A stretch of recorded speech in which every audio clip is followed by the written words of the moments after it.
বরিশালে যুবকের গা কাটা লাশ উদ্ধার। বরিশালে প্রতিদিন 9টি ডিভোর্স, বিচ্ছেদের পথে বেশি হাঁটছেন নারীরা। 2 বছরেও শেষ হয়নি আমুয়া হাসপাতালের সংযোগ সেতু, দুর্ভোগে হাজারো মানুষ। পাথরঘাটার মাঝের চরে নেই শিক্ষা প্রতিষ্ঠান, স্কুলহীন শতাধিক শিশু। পিরোজপুরে ডিবির অভিযানে নিষিদ্ধ বন্যপ্রাণী তক্ষক সহ আটক 1। বরিশালে কমেছে কাঁচামরিচ ও পেঁয়াজের দাম। আসসালামু আলাইকুম। বরিশাল.নিউজ থেকে রাত 9টার শীর্ষ সংবাদে আমি ফারহানা করিম তুলি। এতক্ষণ শুনলেন সংবাদ শিরোনাম, এখন বিস্তারিত। বরিশালের হিজলা উপজেলায় নৌকা থেকে অজ্ঞাত পরিচয়ে এক যুবক লাশ উদ্ধার করেছে পুলিশ। সোমবার ভোরে বড় জালিয়া ইউনিয়নের বাহেরচর গ্রামের আজিজ শিকদারের মাঝঘাট সংলগ্ন এলাকা থেকে লাশটি উদ্ধার করা হয়। তার শরীরের বিভিন্ন স্থানে কুপিয়ে জখমের চিহ্নও দেখা গেছে। বরিশালে আশঙ্কাজনক হারে বেড়েছে বিবাহ বিচ্ছেদ। গত 2 বছরে রেজিস্ট্রেশনকৃত বিয়ের প্রায় অর্ধেকই বিচ্ছেদ হয়েছে।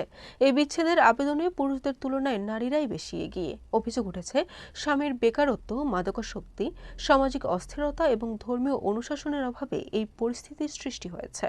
ঝালকাঠির কাঠালিয়া উপজেলায় আমুয়া হাসপাতালের সাথে সংযোগকারী ধোপার নদীর উপর নির্মাণাধীন সেতুর কাজ দীর্ঘ 2 বছরেও শেষ হয়নি। কাজ বন্ধ থাকায় উপজেলার হাজারো মানুষকে চরম দুর্ভোগ পোহাতে হচ্ছে।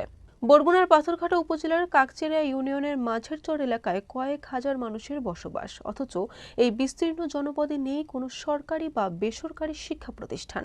দীর্ঘদিন ধরে বিদ্যালয় না থাকায় শতাধিক শিশু প্রাথমিক শিক্ষার সুযোগ থেকে বঞ্চিত হচ্ছে। পিরোজপুরের নাজিরপুরে নিষিদ্ধ বন্যপ্রাণী তক্ষক সহ বদরুল ইসলাম নামে এক যুবককে আটক করেছে জেলা গোয়েন্দা পুলিশ। রবিবার রাতে নাজিরপুর উপজেলার মাটিভাঙ্গা ইউনিয়নে অভিযান চালিয়ে তাকে আটক করা হয়। বরিশালে বেশ কিছু সবজির দাম স্থিতিশীল থাকলেও কমেছে কাঁচামরিচ ও পেঁয়াজের দাম।